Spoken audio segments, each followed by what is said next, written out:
COVID-19 ಸಂದರ್ಭದಲ್ಲಿ ಕರ್ತವ್ಯ ನಿರತ ಸಿಬ್ಬಂದಿ ಮೃತಪಟ್ಟಿದ್ದು, ಈ ಸಿಬ್ಬಂದಿಗೆ ಪರಿಹಾರ ನೀಡಲು ಸಾಧ್ಯವಿಲ್ಲ ಎಂದಿದ್ದ ರಾಜ್ಯ ಸಾರಿಗೆ ಇಲಾಖೆಯನ್ನ ರಾಜ್ಯ ಹೈಕೋರ್ಟ್ ತರಾಟೆಗೆ ತೆಗೆದುಕೊಂಡಿದೆ.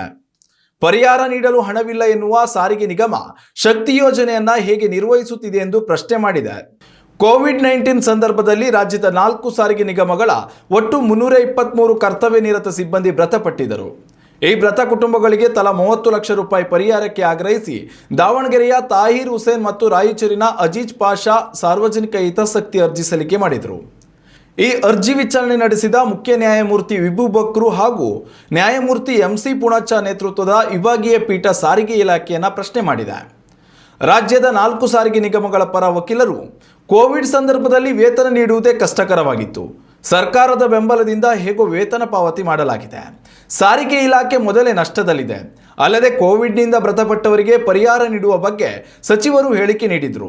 ಈ ಸಂಬಂಧ ಸರ್ಕಾರ ಯಾವುದೇ ಅನುದಾನ ಬಿಡುಗಡೆ ಮಾಡಿಲ್ಲ ಎಂದು ವಾದಿಸಿದರು.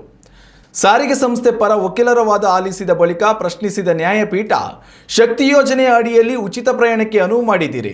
ಇದಕ್ಕೆ ಸರ್ಕಾರದಿಂದ ಎಷ್ಟು ಹಣ ಬಂದಿದೆ? ಇದೇ ಹಣದಲ್ಲಿ ಮೃತರ ಕುಟುಂಬಕ್ಕೆ ಪರಿಹಾರ ನೀಡಬಹುದಲ್ಲವಾ?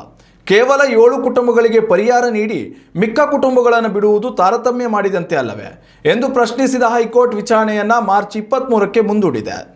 ಉತ್ತಮ ಸಂಸ್ಕಾರಯುತ ಶಿಕ್ಷಣದೊಂದಿಗೆ VSS English medium CBSE school Udupi Muddur.